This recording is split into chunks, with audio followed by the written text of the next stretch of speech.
Hey guys, what's up? Welcome back to my channel. Today we are going to be doing a 100 subscriber Q&A. So yeah, we reached 100 subscribers, guys. I just wanted to say thank you so much for that. That's pretty great.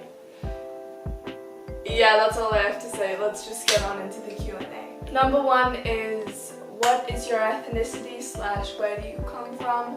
So I am half Australian, half Vietnamese, and a lot of the time when I tell people I'm half Vietnamese, everyone's like really surprised because they think I'm fully Western, but I'm not. Do you think you will become YouTube famous? When I first read this question, honestly, I kind of giggled. I don't know why. I think that anything is possible. Do you wear makeup? If so, what brands? So, I don't wear makeup on a daily basis.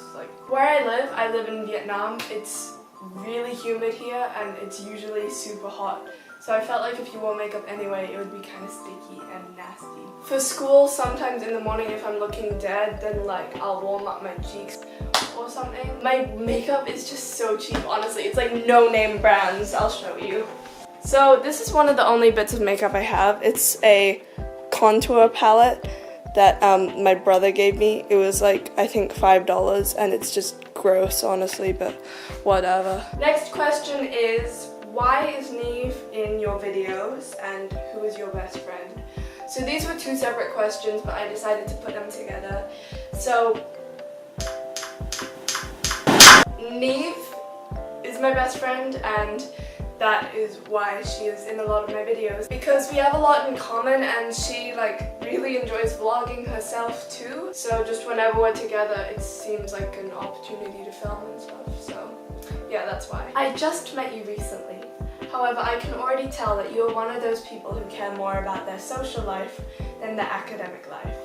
What I'm wondering is, why? Since all these questions and comments are from an app called Sahara, it's all anonymous. So sadly I don't know who asked this, but I wish I did, because I genuinely want to know how they could make that assumption about me if they only just met me. So though I think the school system is messed up and could be a lot better, that obviously doesn't mean that I don't try hard and work hard at school. Yes, I believe learning from experience and learning from life is a lot more valuable than from a textbook. And I do spend a lot of time with my family and friends and doing things I'm actually passionate about. But I do also try to spend a lot of time working on school and doing homework.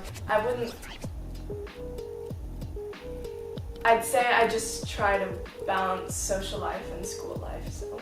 Do you have a boyfriend? No, I do not have a boyfriend. Do you get hate from YouTube? If so, how do you deal with it?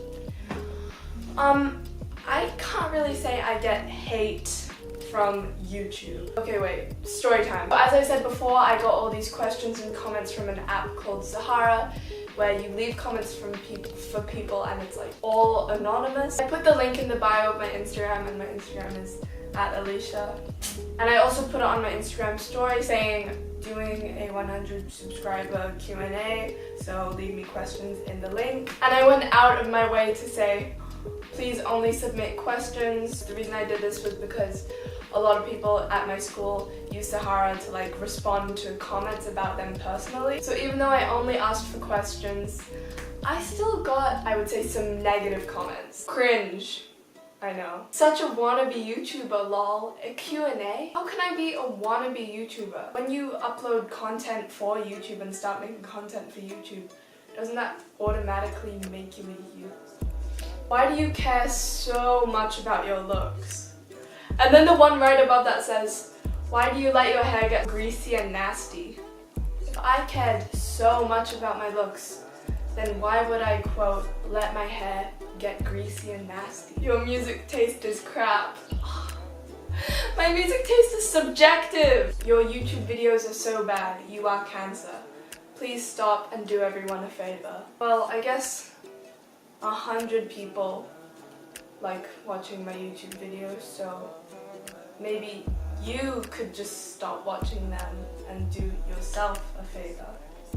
I don't know when this turned into a responding to hate comments video, but apparently it did. I've never ever received hateful comments in real life or even on social media, but apparently when things turn anonymous, these people think they can say these things and be safe. I know for a fact that anyone who could have written these comments from my school, most likely in the grades around me. I don't know what is going through these kids' minds. Like, I actually want to know. Writing these things, does it make them feel good? Does it make them feel better about themselves as people? Does it make them feel better for bringing someone else down? Or do they just not even acknowledge how it could impact someone, or do they just not care?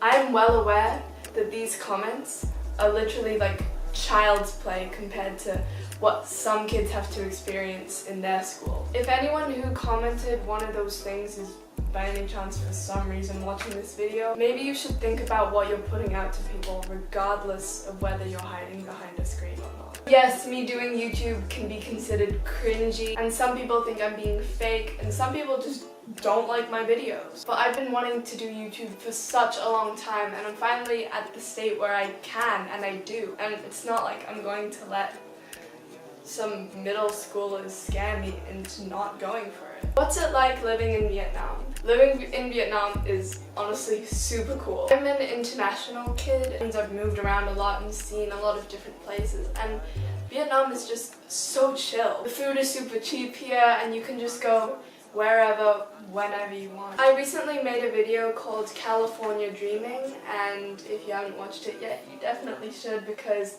it shows kind of what it's like living in Vietnam. But it honestly kind of represents me. I'm always thinking of moving to a modern place, fully developed place like Australia. And I want it so bad because it's like a life I've never had or experienced before. But I'm starting to realize that if I move, things are just going to be so different. Yes, you get a lot of opportunities in places like Sydney, but you get a lot of different opportunities in places like Vietnam. It's just different, and that's all I can really say. I wouldn't trade the experiences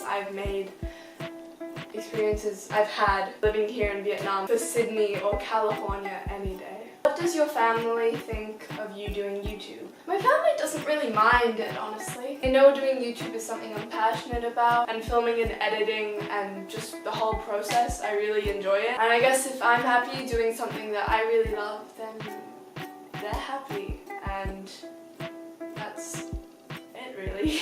So guys, that is it for this Q&A, my first ever Q&A. Thank you once again so much for 100 subscribers, that's great. Don't forget to like this video, subscribe to my channel, and yeah, that's it. See you in the next one.